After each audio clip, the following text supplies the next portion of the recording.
Je suis quelqu'un dans la vie qui aime bien me plaindre, voilà, en toute transparence, j'aime bien me plaindre pour un oui ou pour un non, mais toujours de façon, rigolote quoi avec, même mes potes, ils me disaient tout le temps, «Non mais tu super aigri et tout», mais de façon, rigolote parce qu'en vrai, je suis quand même quelqu'un d'assez jovial, j'essaie de voir la vie du bon côté, mais c'est vrai qu'il y a des choses qui me saoulent. Voilà, ça m'a saoulé comme, le nom de mon podcast d'ailleurs. Et des trucs qui me saoulent et je me suis dit: «Bon, bah, au lieu de les garder pour moi, je vais partager, cette, toutes ces merdes avec tout le monde». Voilà, au lieu de les garder pour moi, autant partager avec tout le monde. Et c'est vrai que ça a pris, je m'y attendais pas parce que je me suis dit: «Bon, se plaindre, voilà», et je pensais pas qu'il y avait un marché pour ça. Mais je pense que les gens, ça leur fait peut-être un peu de bien parce que ça va peut-être à un peu en sens inverse des tendances du moment. On est dans le surpositivisme, dans le faux optimisme où tout doit être cool, on doit faire notre petite pilates à 8 heures et si on fait le pilates à 8 heures, la journée elle va super bien se passer, faut positiver.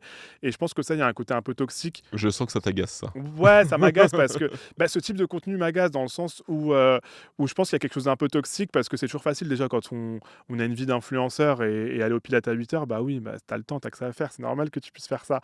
Donc dire à des gens derrière leur écran qui sont sûrement dans la ligne 13 là en train d'aller au taf et ils ont une journée de 9 heures qui les attend, bah ouais, franchement c'est saoulant, c'est facile de dire rester positif, quand tu as pas cette vie là, quoi.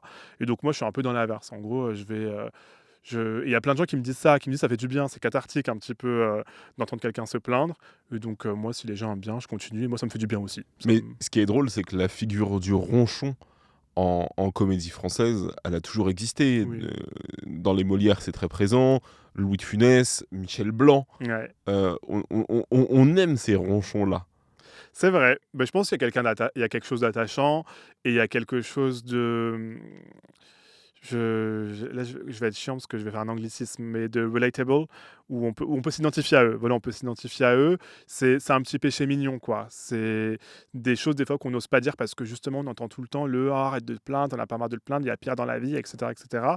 Et là, bah, du coup, voilà, on a des figures qui nous permettent de nous lâcher un petit peu, de dire tout haut ce qu'on pense tout bas, et je pense que ça fait du bien, ouais.